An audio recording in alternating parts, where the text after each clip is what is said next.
This morning from here is on the Nigerian police situation in Nigeria, where the rank and file of the Nigerian police has vowed to embark on a strike. In fact, they say they are going on strike, and so that's not going back if their pay is not increased to a minimum of 100,000 naira per month. That is about $200 per month for Nigerian police, which we think is not too much. And they stated their own issues why they should be able to what's it called be considered, why the apply should be considered, and sorry, just trying to adjust where the apply should be considered. And here we want to play you a clip, and also we bring in on this studio a lawyer to discuss the implication of this. But before that, I want you to just listen to this video.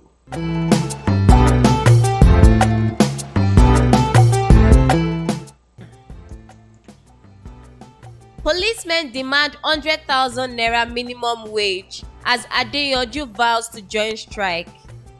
Despite efforts by the Inspector General of Police, Usman Akali Baba, to dissuade junior police officers from embarking on strike, the corps have said there is no going back on the planned industrial action.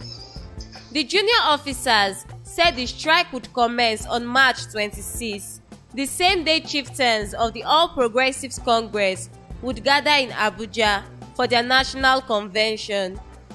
According to an open letter addressed to the Inspector General, the men said they would not accept any pay rise below 100,000 naira monthly. They decried the fact that a level 3 officer of the Economic and Financial Crimes Commission reportedly receives 280,000 naira monthly, while a constable receives just 45,700 naira per month.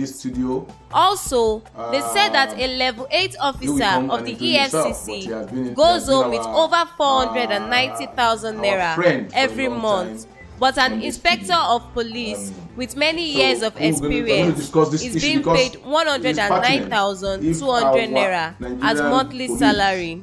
The rank and file wondered why they were being treated like slaves, even when they protect other people's lives with their own lives. The strike, which they said was long overdue, had now become an option due to what they call the lackadaisical attitude of the police authorities in representing us before the federal government.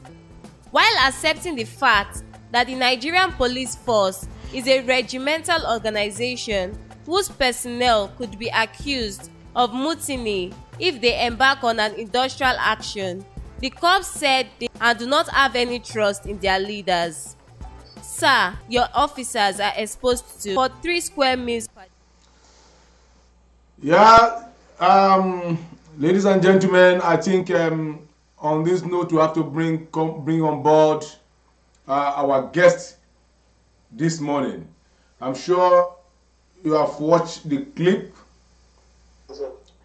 I'm sure my viewers have watched the clip and you have seen the situation.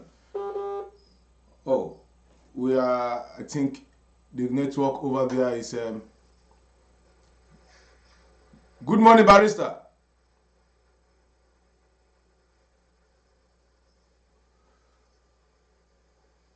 Good morning, Barrister.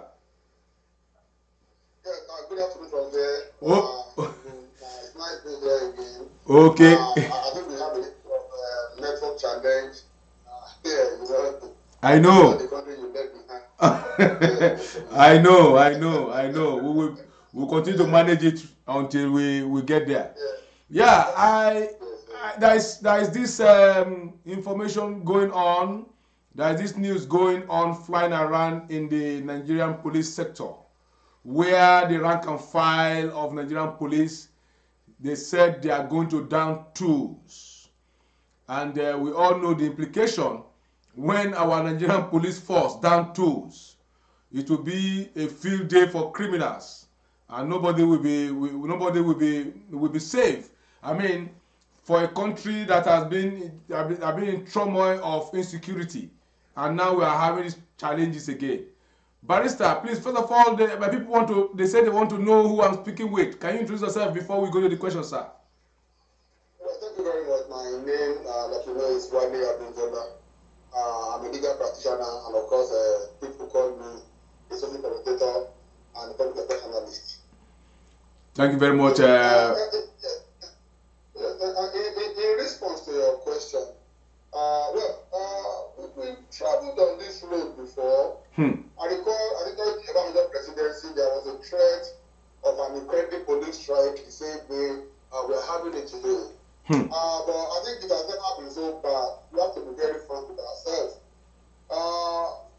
A year or so ago, I think it was about 2 years ago, there was the NSAS protest by Nigerian youths.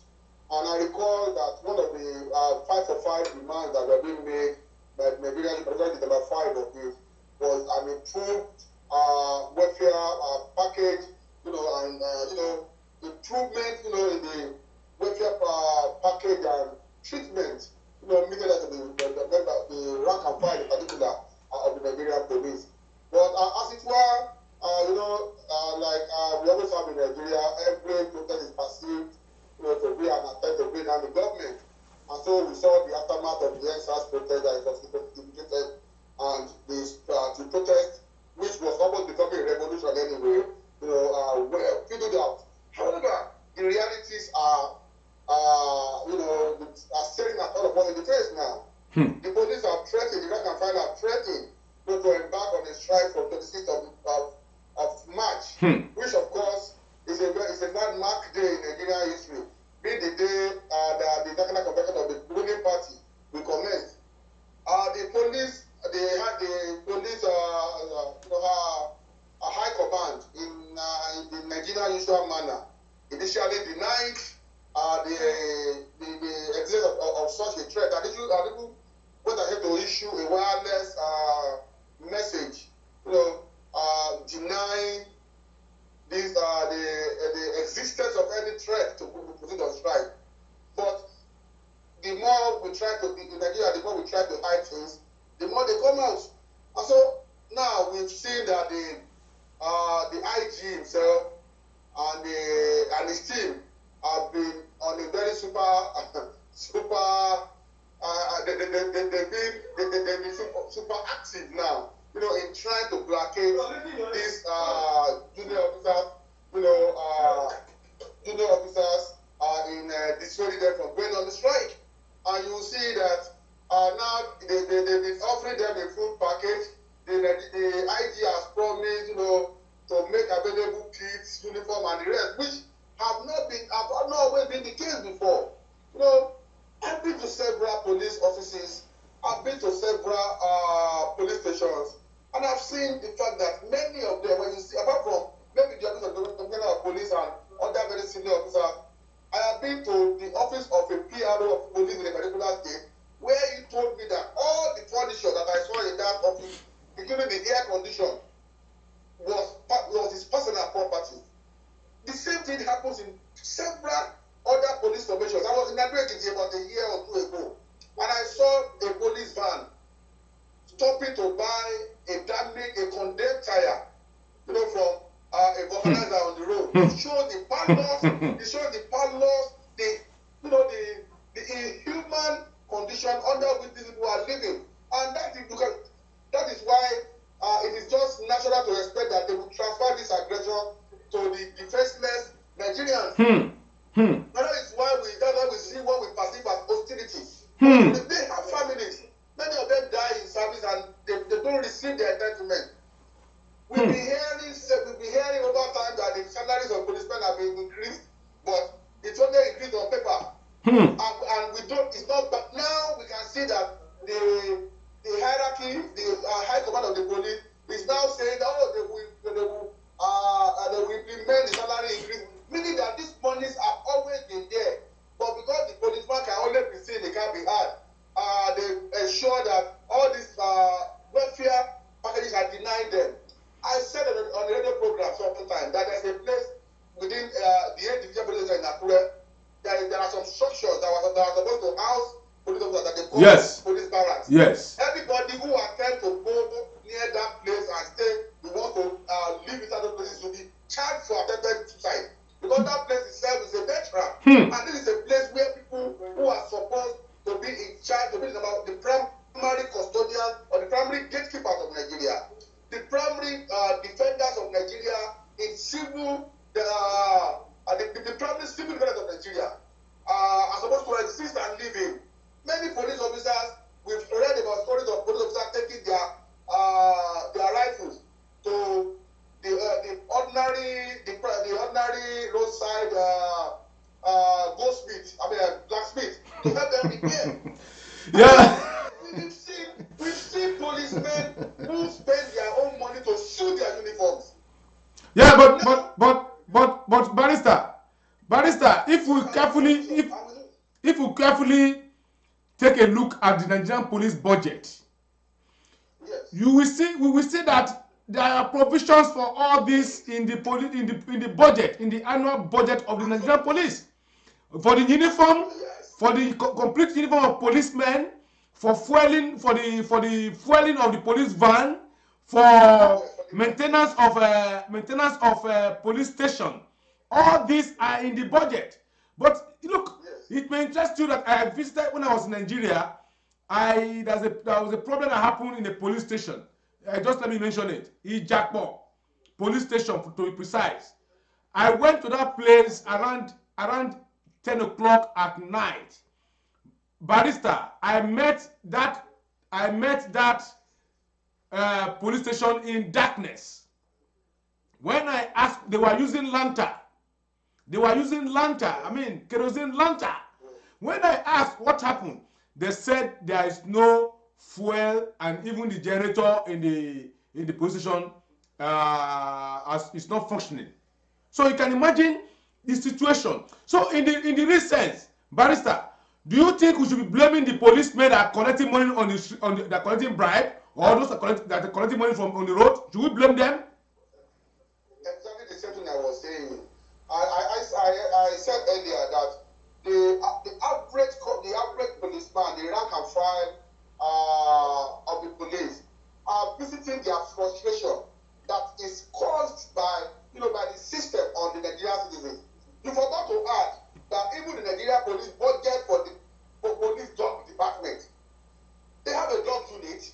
So now the point is, how are these monies getting to where they ought to get to? We see that one of the agencies that rescue, that aid the police, in the side of their duties, are the PCRC, the police community committees across the various unit, divisions, commands, and the rest. The police have been left, in spite of the budgetary allocation to the police. Like you said, you get to the police station at night, no light. So in Nigeria, our own NEPA or whatever they call them, they use generator to repair transformers in Nigeria. That's the kind of wonderful country that have put us in. So you see, in as much as one may not be able to say what they are doing is legal, but how does the policeman who is supposed to go from Akure, maybe in pursuit of a fleeing criminal, who is going maybe towards my village in Akoko, or going towards Okutupa, or going towards Aropo, how does he pursue the armed robber or the criminal in a vehicle that does not have tire, that does not have fuel, that is not functional? It is the kind of contradiction we find ourselves in as a country. It is the corporate crisis that we exist in as a republic. So sometimes do you not blame these young men and young Nigerians who have decided to take up a vocation in the police, in the service of their nation? Many of them die in the process of policing Nigeria. Many of them, in the process of policing Nigeria, have lost parts of their body. Many have lost the guy, and that's just all. Barrister. I think the problem has been with the police high command. I have seen police officers who remain on the same rank for over 10 years. Yeah, Barrister. We are coming to that because you have just mentioned a very germane point here. We have just realized that there is no equity in the Nigerian police. For instance, let us pick the issue of Abba Kyari. Abba Kyari jumped 2 promotions. His mates today, they are still in the this CSP they call it, or an eagle and a star. His mate today, Abba Kyari's mate in the Nigerian police, they are just still having an eagle and a star. I think that's his chief superintendent. Chief superintendent. But here we are, Abba Kyari is a deputy commissioner of police, right? And that is 1. 2, why is it that in the same force, the same police, we are in the same uniform, their remuneration differs? Like, for instance, they say serving in Nigerian police, in the core Nigerian police, what these people are fighting for is that they say their salaries is 49,000, right? And the same constable who finds himself in EFCC is earning about almost 200 and something thousand. You understand? The same police too that find himself in ICPC is earning so much. And now there is this uproar that if you go and check the list of police personnel in EFCC and in ICPC, mostly tinted to a particular tribe in Nigeria. And this is the issue we are trying to bring to the forum. So I want to, with your experience, sir, how do you juxtapose it with the bag of rice? A bag of rice going for 40,000 naira now, and you are paying a policeman that has family, that have wife, at least maybe a minimum of 2-3 children, 49,000. So if the man is trying to buy a bag of rice, he has less than 4,000 or 5,000 to cope with for the month. So tell me, sir, how do you think there will be corruption, Barrister? Yes, the system itself is the number 1 promoter and creator of corruption. You were talking about Abba Kyari. What about a certain rule about you? I met a police officer sometime who said he was a senior to do Ribadu. And at that time, that police officer was wearing the rank of a deputy commissioner of police, while Ribadu was already wearing the rank of an AIG. Wow. Now, would that affect the morale of the rank and file? Of course it will.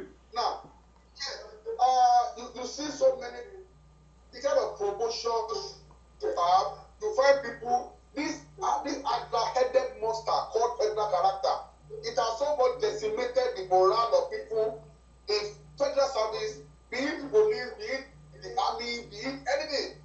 Now, to the extent now that, like you said, the same person, two people join the police on the same day.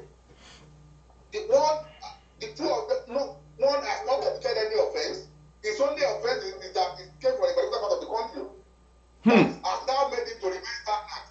Why a less endowed, a person that is lesser endowed intellectually is going up and eventually becomes a boss. So let's look at our security agencies today. The commander in chief, I don't want to mention any particular zone of the country, but we know what we're talking about. We know where the commander in chief of our police is from. We know where the chief of our family staff is from. The IG of police, the defense minister, EFCC, federal fire service, federal immigration, customs. They are from that part of the country. And so it is just natural that you will ask them to feel they are people to populate the juicy agencies like EFCC and the rest with their people. No, Barrister. Barrister. And our people down south are even the ones, some of them, because of political correctness, are the ones defending this madness. Barrister, why is it that when they want to absorb people. Maybe for instance, educationally now, for cutoff points, they will say maybe I'm talking of for JAM entering school. They will say for certain particular states you have to have 200, 300. While other states you can have 50, and you get to the university, right? So let's paint this scenario. Are you listening to me, barrister? Let's paint this scenario. Like Tunde Disu, who is currently in the seat of Abba Kyari today as the commander of RT, right? Yeah. Abba Kyari graduated from University of Maiduguri. Tunde Disu graduated from, I think it's either OAU or Ife. I'm just trying to paint a scenario here with the catchment area, federal character. I'm sure for Abba Kyari to have gotten admission into University of Maiduguri, due to the catchment area, they say that they are not they have to be pampered. Maybe Abba Kyari came to enter Maiduguri University with a cutoff point of 60 or 70, as the case may be. But here is Tunde Disu, who is in the southwest, competing with a high cutoff point, maybe it's 250 or 240, as the case may be. Now they both entered the university. They came out from the university. They joined the force together. You see that scenario now? Now, in that same force, the man that entered with a catchment point to be known as if maybe his deficiency educationally, now is in the force. Thank you. Now he's in the force, and he was promoted twice ahead of his mate, who is very intellectually sound, but was deprived that he has to work hard to have a cutoff point. Now they are in the same service. One is hanging a deputy commissioner of police, as a DCP, for instance. That's an example, like Abba Kyari. And that is counterpart from the southwest is still hanging his chief superintendent. And when they meet in functions, they meet in the meeting, they meet in parade, they meet whatever, he has to give a compliment to this man who is a deputy commissioner of police. So where is it? So I want to ask you, barrister, what do you think is the implication of this madness Nigeria is trampled upon? It is a sad commentary that we live in a country where mediocrity prevails over merit. It is unfortunate that we find ourselves in a country that does not reward merit. Dr. Umbojo Okonjo-Iweala, Nigeria was busy celebrating her when she emerged at the beginning of World Trade Organization. If it had been a Nigerian appointment, would that woman have been given that opportunity? No. Even additional. Akiwumi Adesina of ADP. With the Nigeria of today have given him that kind of opportunity? We celebrate, we place mediocres over the better qualified. And I'm not asking one question. Go and look at the commercial banks in Nigeria. How many of them are headed by people from this part of the country? You can't find them in the private sector. Even Aliko Dangote would not want to put a candle man in his business to manage them with businesses. You know the possible consequences. You only find them in government enterprises and government establishments. Because if you invest your money in a business, you don't want to put somebody there who will help you destroy the business. So what am I saying here? We are saying that the foundation of Nigeria seems to be built on should I say iniquity or inequality. Partial. You know, it's so skewed in favor of the less endowed as against the more endowed. It is only in Nigeria that we have a president that will be challenging his SCUSAT status, whether he actually has a SCUSAT. You know, and there are people who are better endowed but will not find their way up. So it is the sad commentary of the Nigerian reality. It is the sad commentary of what has been foisted on us with this satanic aggravated evil called federal character of voter system that will make somebody from the south need to get admitted to the university to read law or medicine, who we have to talk 250. But it's kind of from Zamfara with 180 will be offered admission on merit, and he will come back to be the boss of the one from the south. See, I think this is one of the reasons why people have been calling for a sovereign national government that we didn't need to negotiate Nigeria. To redefine Nigeria. To redefine that entity. To really define our Nigerianness. How Nigerians are Nigerians. See,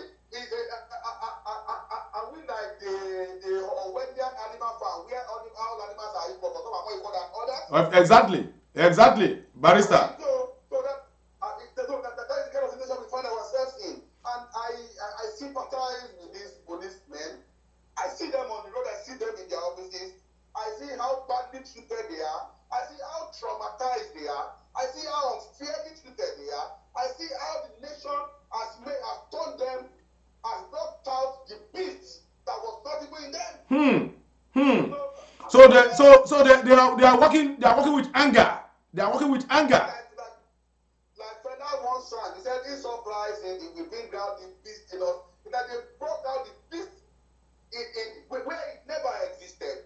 Because once you subject a human being to a treatment that can only be meted out to a lesser being, you bring out the beast in him. Because you have made him a beast and he may want to behave like one. So I feel for this, I feel like this for this gentleman. And when a badly treated person is giving arms, you are pushing where a serving police officer spends 7, 8, 9 years on the run. Eventually the man may resort to be frustrated and resort to become an alcoholic, and in the process use the gun for some other thing that is not supposed to be used for. So these people are really suffering. Every Nigerian has a brother, a sister, a cousin, a relation in the police. So the year is not being fair to them. I am surprised. I was thinking that the IG will say it's going to be the president. But now the IG is probably to implement all these a lot of the things that this rank and file officers of the police are asking for. It means these things are already existing. So the money were there. Everything is there. It means they knew the right thing, but they used to do the right thing. It's satanic. It's evil. It's inhuman. It's inhuman. I mean, you sit up there, and the young man who is on the field, facing armed robbers, facing bandits, facing kidnappers, is subjected to this inhuman treatment. Only for you now to become active, for you to become active when they are now saying they want to proceed on strike, and you know that any strike by the policeman may result in the IG himself losing his job. Now he now knows the right thing to do, and he's now doing it. Well, let's wait for the seat of March and see what happens. Thank you very much, Barrister, for your time. I am where my viewers have really gotten it from you as it is, raw as it is. So you always say it, and you're not new to them. Most of them, my viewers across the world. Thank you for time, Barrister Abimbola, for this short illustration about the decadence in our society, especially in the Nigerian police. Thank you very much, sir. Thank you. Yeah, gentlemen and ladies, you have just finished with Barrister Abimbola. He is a lawyer and a social commentator. He just threw more light on the issue of the Nigerian police. You see, it's very, very unfair that we are in a country where some are more of Nigerians than others. I don't. If you tell me one Nigeria, I may decide to be angry with you, because there is nothing like one Nigeria. There is nothing like one Nigeria. I just remember things now as things are happening, as things are unfolding. When we finish from the university in those days, when we finish, most of us want to join the private sector, especially the banking sector, insurance sector, and all this stuff. But I now realize that most of my counterparts from the north, what they do is just to enter the civil service. They just to enter the civil service. They are not ready for all this target office stuff. Targets, give you a target in the insurance industry, give you a target in the banking industry. No, you rather find them in the ministries and parastatals. You rather find them in NMPC, you find them in Ministry of Power, you find out of this, and that is why you are seeing them. They are rooted everywhere. But you find them there because they have their own godfather that are waiting for them to graduate from school. They'll just pull them out and pull them into the civil service. Today, our findings have shown that 70% of the civil servants, the top echelon, are from the northern part of Nigeria. Either you like it or not, that is just the truth. You see, I have traveled almost all over the world. One thing I have seen, you will always see a Yoruba man, you will always see an Igbo man, you will always see a River State man, Edo man, Edo woman, Edo people everywhere. But you will not see an Hausa man. You will not see an Hausa man abroad. Wherever you see an Hausa man abroad, he is a staff of the Nigerian embassy in that country or the consulate office of that country. You can't see them coming here, coming abroad to come and start a life. No, they will never do that. When you see them abroad, they are either coming here as a foreign staff from Nigeria. They are either coming here through Ministry of Foreign Affairs. And if you take a look at our embassies across the world, go and check it. We have made our findings. 75% of the staff in all our embassies across the world are from the Hausa Fulani origin. They are the one. 75% across the world. In Turkey, in the US, in UK, in Canada, everywhere. 75% of them are from the northern part of Nigeria. Not until we have this our constitutional conference, Nigeria will not make a headway. Where you be pampering one part of the country for the other. Where the NUC will be saying the cutoff point of social state is different from the other. Where when two people come for interview, you will favor the other person from the other end because it's coming from so place. Then where is the one Nigeria? There's no one Nigeria. So don't tell me there is one Nigeria. There's none. The fact remains that an Hausa man is more a Nigerian than any other person from that part of that country. They get more favored than any other tribe in Nigeria. And this is what is prompting the IPOB of this world, what is prompting the Ududua of this world, trying to cut off from this entity called Nigeria. It's false. Federal character is false. Catchment area is false. There's nothing like that. We all have the same brain. If you are dull, if you are not brilliant, you should not come and make it my own problem. You should not make my own problem. Then you should work so hard to make yourself measure up for the challenges of the world. Don't say because you are from Sokoto, I'm from Zamfara, I'm from this. When I get 60 points or 60, how they call it, for JAMB, I'll be at this university. And my own brothers and sisters from the south that has about 200, they say they cannot enter university. That is, it's not acceptable in a fair society, and that is what we are frowning at. From this end, we have come to the end of this segment discussing the Nigerian police issue. Nigerian police issue. I want you again to watch this clip again of the Nigerian police issue. It's sad that we are having.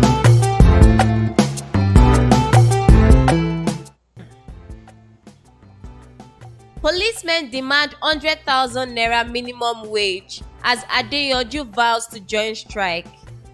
Despite efforts by the Inspector General of Police, Usman Akali Baba, to dissuade junior police officers from embarking on strike, the corps have said there is no going back on the planned industrial action.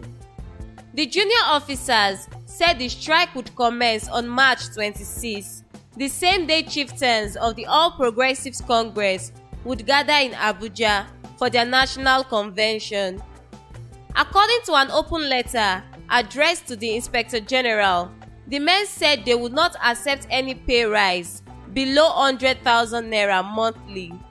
They decried the fact that a Level 3 officer of the Economic and Financial Crimes Commission reportedly receives 280,000 naira monthly, while a constable receives just 45,700 naira per month.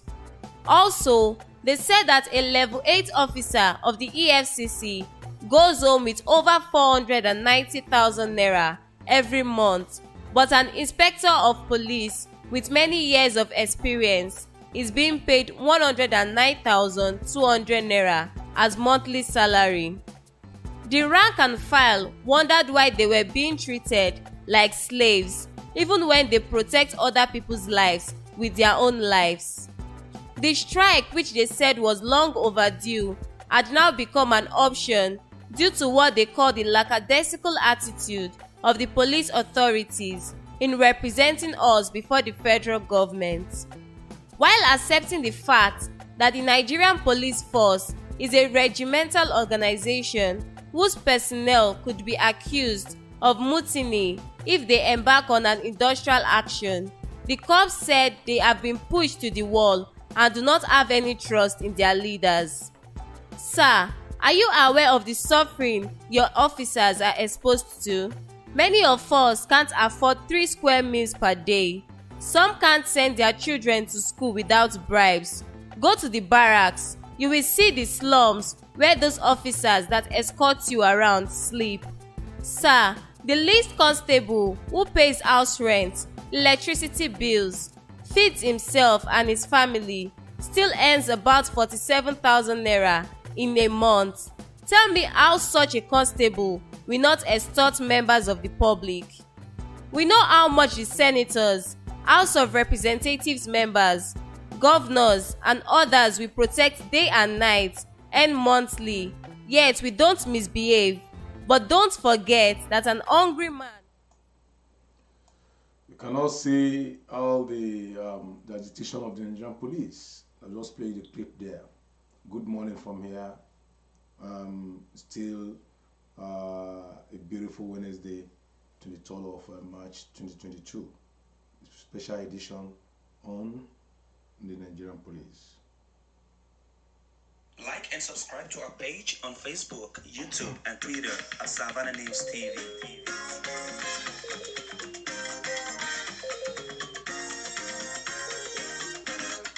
Tune in and watch Savannah News TV. We are live. Savannah News TV. We create awareness about our place in Africa. Savannah News TV. We are distinct, we are focused to deliver top-notch news in Savannah News TV. Equitable reporting without fear or favor. Savannah News TV. Things a positive change for us and our environment is our aim. Savannah News TV.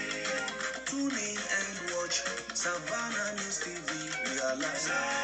Savannah News TV. Our CEO Prince Radekonde, Oluchimi Chapo. Savannah News TV.